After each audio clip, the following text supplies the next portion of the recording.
want to look at, first of all, is what is the problem before us? So human trafficking and modern slavery is a networked problem. This screenshot here is taken from the Freedom Collaborative. It's a platform that Chabdai set up a number of years ago, and now it's its own organization. But this screenshot here is a screenshot of the movement of only about 1,400 cases of modern day slavery, human trafficking, that were primarily focused in the Asia region.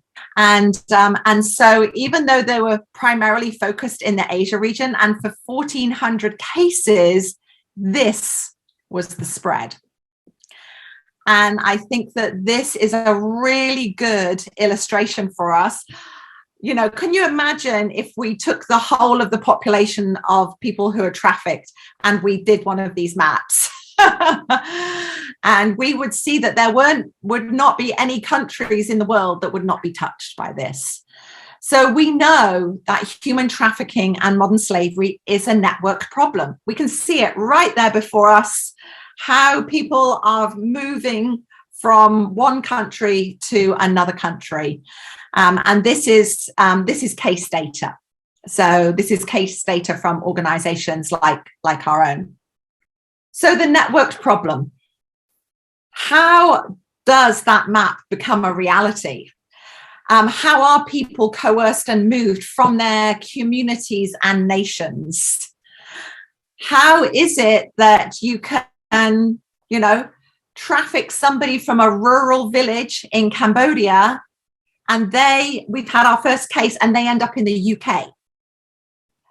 How is it that human traffickers who are very well networked, even though there are very many layers of trafficking, because we know that if you're going to take somebody from a rural village in Cambodia and they're going to end up in the UK, you can normally say that there's going to be up to a dozen layers in there, from somebody at a very grassroots level in a village who is a recruiter, who then recruits to the town, to the city, another to the city, another to one border, another through another border. So we know that traffickers are well networked, even though they're massively diverse backgrounds, nationalities and everything, they are well networked. We also know that they network with people that they don't necessarily like, but they have a specific and focused goal. And they know that they need to be a part of networks to achieve that goal. So it isn't like, oh, I'm only going to work with people that I like. You know, for us, we would probably be going through LinkedIn, as we said earlier. Oh, well, I'm only going to work with them because I see this and this. Well, human traffickers, recruiters, they know that they need to be very efficient in how they work with networks.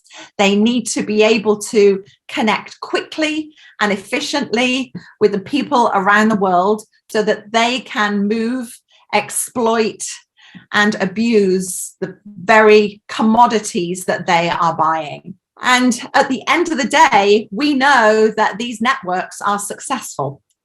They are generating 150 billion or so a year and exploiting 40 million people. So we call it a networked problem.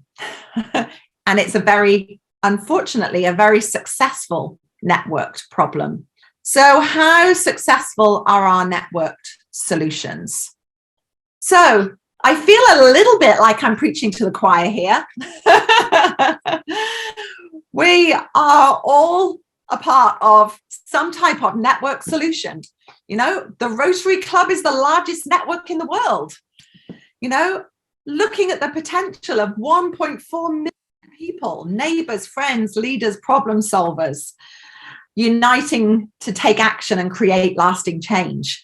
So that is the network for change. Chabdai, which means joining hands in the Cambodian language, Khmer, is a little smaller than Rotary, still has the same vision and passion and mission behind it to unite people and take action to create lasting change. We do that in our community empowerment programs. We build protective frameworks with community leaders and other people in the community. We want to join hands and unite with government. So we do a lot of government system strengthening with national and local authorities and police on the ground in Cambodia. We want to unite and create lasting change with the very survivors that we're working with. So our survivor restoration programs are working through cases, around 200 cases a year of Cambodians who are trafficked around the world, through their legal cases, through the public justice system, or in Cambodia, often the public injustice system, and then the therapeutic support. So this is all about uniting and taking action. And then the other part of our organization is our movement building. And this is where it comes to the network. So Chabdai started in 2005 as a coalition. So that is why it's called Joining Hands. And then our other programs added on afterwards.